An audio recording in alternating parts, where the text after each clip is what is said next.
For your eye comfort, if you want to turn off, on, increase, decrease, in other words, adjust the backlight or screen brightness level, we're going to show you how you can do that on a Kindle Paperwhite Signature Edition.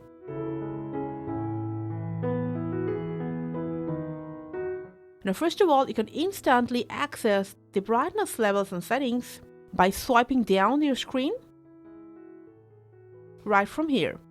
Now, you can check out more brightness settings from all settings to screen and brightness, and right from here. You can change the appearance from light or dark to light. Change brightness and warmth. Select auto or adaptive brightness if you want. Even you can select the warm schedule. Turn on this option for a selected time period. And lastly, reduce brightness level for night if you want.